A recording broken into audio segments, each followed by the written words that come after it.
ഇസ്രായേലുമായുള്ള സംഘർഷം യുദ്ധത്തിന്റെ പടിവാതിക്കലെത്തി നിൽക്കെ ഇറാനിലുണ്ടായ ഭൂകമ്പം സംശയമുന്നിൽ.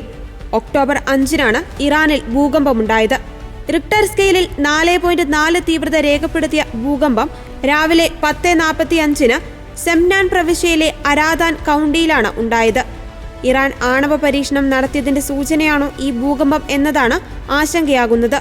എന്നാൽ ആണവശേഷി പരീക്ഷിക്കുന്നതിന് ഒരു രാജ്യം ഉടനടി പ്രവർത്തനക്ഷമമായ ആണവായുധം സ്വന്തമാക്കുമെന്ന് അർത്ഥമില്ലെന്ന് വിദഗ്ധർ വ്യക്തമാക്കുന്നു.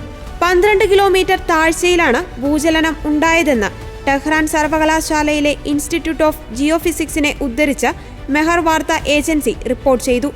എന്നാൽ ഇതുമായി ബന്ധപ്പെട്ട ഇറാന്റെ ഭാഗത്തു നിന്നുള്ള ഔദ്യോഗിക സ്ഥിരീകരണം ഇതുവരെയും ലഭ്യമായിട്ടില്ല. ഒക്ടോബർ 1-ന് 180 ബാലിസ്റ്റിക് മിസൈലുകൾ ഇസ്രായേലിനു നേരെ ഇറാൻ തൊടുത്തുവിട്ടിരുന്നു. ഇസ്രായേലിനു നേരെയുള്ള ഏറ്റവും വലിയ നേരിട്ടുള്ള ആക്രമണമായിരുന്നു ഇതെന്നാണ് വിലയിരുത്തൽ. ഇതിന് മറുപടി നൽകുമെന്ന് ഇസ്രായേൽ പ്രധാനമന്ത്രി ബെഞ്ചമിൻ നെതന്യാഹു വ്യക്തമാക്കിയതോടെ പശ്ചിമേഷ്യ യുദ്ധഭീതിയിലാണ്. അതേസമയം ഇസ്രായേൽ ഹമാസ് സംഘർഷം ആരംഭിച്ച 1 വർഷം പൂർത്തിയായിരിക്കുകയാണ്.